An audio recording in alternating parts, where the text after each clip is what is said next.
Let's move into pay per click. So we know SEO now. Pay per click is when you pay, remember, the other side.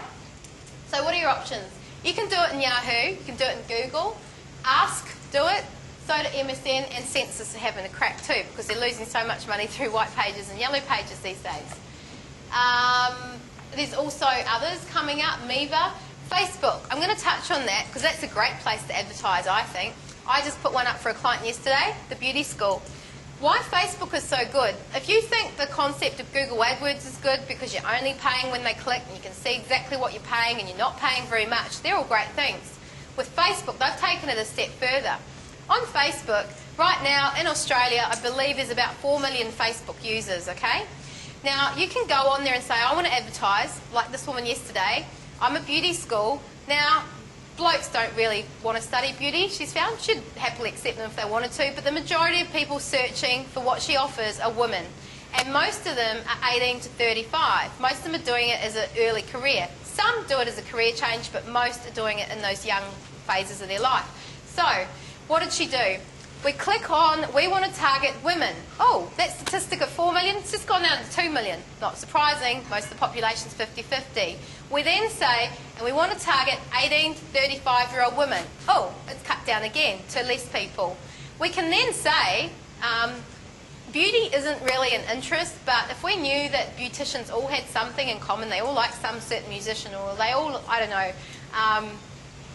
a sport they all liked, then it would cut it down again. So what that has done is, when I'm on Facebook, I am of the age she said, I am Australian, I am female. It knows all that stuff about me anyway, so it will display her ad to me. Now, if Barry goes on that site, because he's got a Facebook page perhaps, they know that he's not that demographic. He will not be shown that ad.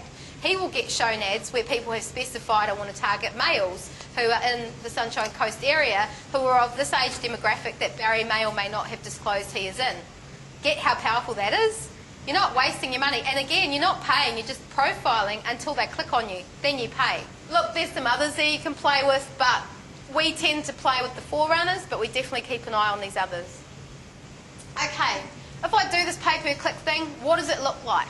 This is what it looks like.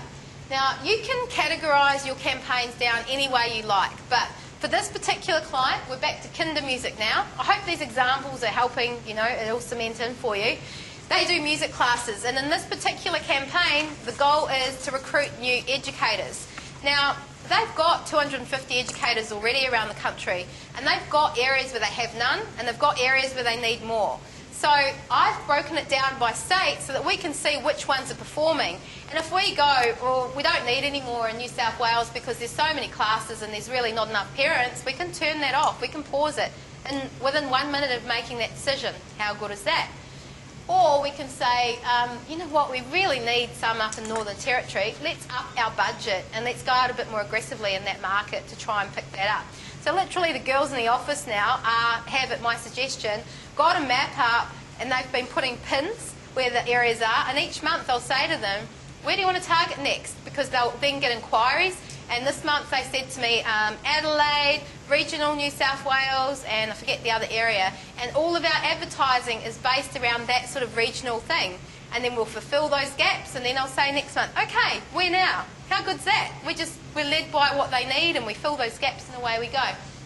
So here, this client has specified $10 a day as a budget. Now, $10 a day across all those, yeah, that adds up over a month, but they're not necessarily spending it. Once you get this right, you can get this down to very low. I mean, I think we've had a new campaign live for them for 14 days. We were looking at it last night, and they have spent about $100. So that's okay, but they've got a lot of traffic to their website and a lot of conversions out of that. So what we're aiming through, the key stat we look at as professionals is the CTR.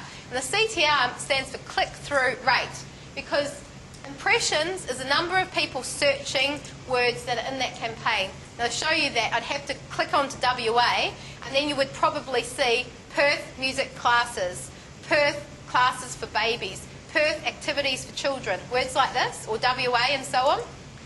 And then inside Vic, it's obviously regionalised and all of that for them. Well, there might be a competitor as well. So in Perth, in this particular period, which is not very long, what's that? A week, I think. There were 163 people searching for words that are in their ad campaign. Of those 163, only 4 clicked on their ad, so that's a click-through rate of 2.45.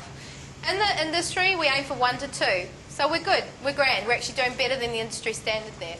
The average cost per click they had to pay was 50 cents, so they've paid 4 times 50 cents, there you go, $2.16. You don't need to analyse this, they've done it all, thank goodness, because I can't do maths to save myself. And then you can do your conversion rates and things. We, in this particular web shot, haven't got that. Some of our campaigns, depending on how elaborate we're doing it for clients, we do those cross-analyses for them. So that's what it looks like once you get up and running.